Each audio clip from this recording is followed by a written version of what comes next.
Okay. అయితే ఇప్పుడు సనాతన ధర్మం గురించి పవన్ కళ్యాణ్ గారు ఎన్ని రకాలుగా మాట్లాడారు ఒకసారి చూద్దాం. ఒకసారి వీడియో ప్లే చేయండి. సనాతన ధర్మ రక్షణ board is order of the day. ప్రతిసారి కూర్చోబెట్టి మేము డిఫెండ్ చేసుకోలేం. కనీసం మీకు కోపం కూడా లేకపోతే మేము ఏం చేస్తాం? ఆంధ్ర అనే భావన లేదు ఆంధ్ర వాళ్ళకి. ఎప్పుడు ఆంధ్ర భావన వస్తో తెలియదు. నా కులం ప్రాతిపాదిక సరే కొంతకాలం వరకు జరిగింది. 2019 తర్వాత కులం కూడా పోయింది. ఇప్పుడు సొంత కులాన్ని కూడా వెనకేసుకురావట్లా.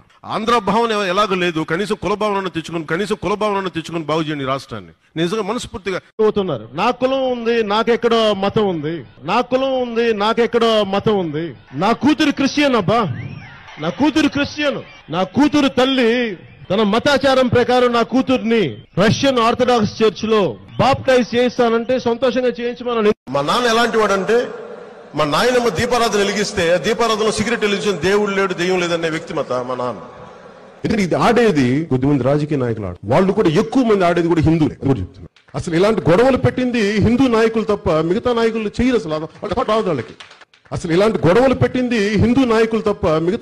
చేయరు. వాళ్ళకి నిజంగా మన ఈ మధ్యన గోమాంసం గురించి లేదంటే బీఫ్ గురించి ఇంత గొడవ జరుగుతూ ఉంటే నాకు అనిపించింది, బీఫ్ తినాలి అంటే నేను తిని ముందుకెళ్తాను తప్ప దాన్ని వేరేలా చేసుకోనని. అంటే తిండి ఏది తిన్నామని కాదు, నిజంగా మరి తిండి శాకాహారమే తింటే అందరూ గొప్ప వాళ్ళు అయిపోతారంటే మరి గుజరాత్ లో గోద్రా ఘటన ఎందుకు జరిగింది? నాకు ఎందుకు జీసస్ క్రైస్ట్ ఇష్టమో చెప్తాను. పవన్ కళ్యాణ్ గారిని ఒకటే రిక్వెస్ట్ చేస్తున్నాము, అంటే గంటకో మాట గడికో మాట మాట్లాడకుండా సనాతన ధర్మం యొక్క గొప్పతనం గురించి ప్రతి ఒక్కరికి తెలిసే విధంగా, ఒక హిందూ ఐక్యత గురించి, ఒక హిందువుల్లో జరుగుతున్న దాడుల గురించి, హిందూ గుడుల జోలికి వస్తే తొక్కి పట్టి నార తీయాలి ఒక్కొక్కరిని కూడా. ఇది గుర్తుపెట్టుకోండి. అండ్ అంతేకాకుండా హిందువుల్లో గొడవలు పెట్టే కార్యక్రమం అది చేయకూడదు. ఇది ఒకటి గుర్తుపెట్టుకోవాలి.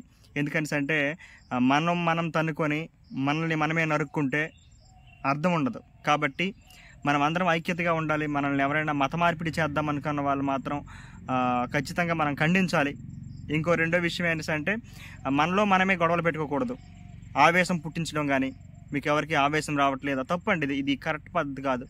ఆవేశం ఎవరికి రాదండి, అందరికీ ఆవేశం వస్తుంది. కాకపోతే ఏంటంటే రోడ్లెక్కే కంటే మనకి ఆయుధం సెల్ ఫోన్లో మనం సమాధానం చెప్పచ్చు. సెల్ ఫోన్లతోనే సమాధి కట్టేయచ్చు.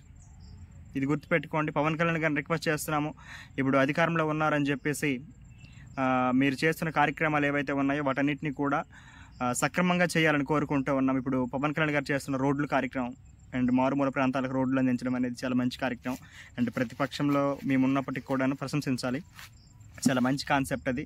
అండ్ ప్రతి ఒక్క విలేజ్కి కూడా రోడ్లు వేయించడం నిజంగా hats off to Pawan Kalyan గారు. అంతేకాకుండా 2014-19 మధ్యలో కూడా రోడ్లకు చాలా ఇబ్బంది పడ్డారు. 2020-21 కూడా రోడ్లకు ఇబ్బంది పడ్డారు. 23లో కొన్ని ప్రాంతాలకు రోడ్లు పడ్డాయి, కొన్ని ప్రాంతాల రోడ్లు పడలేదు. అది కూడా మనకి విఫలమే. మనం చూసుకోవాలి. ప్రతి 5 yearsకి ఒకసారి రోడ్లు మనం వేసుకుంటే మన ప్రజలను మనం రక్షించుకుంటేనే రాష్ట్రం బాగుంటుందనే విషయం గుర్తుపెట్టుకుంటూ ప్రతి ఒక్కరికి కూడా రిక్వెస్ట్ చేస్తున్నాము, సనాతన ధర్మం మీద యుద్ధాలు మాత్రం ప్రకటించకండి. సనాతన ధర్మం అనేది ఒక అమూల్యమైనటువంటి గంధపు మొక్క లాంటిది.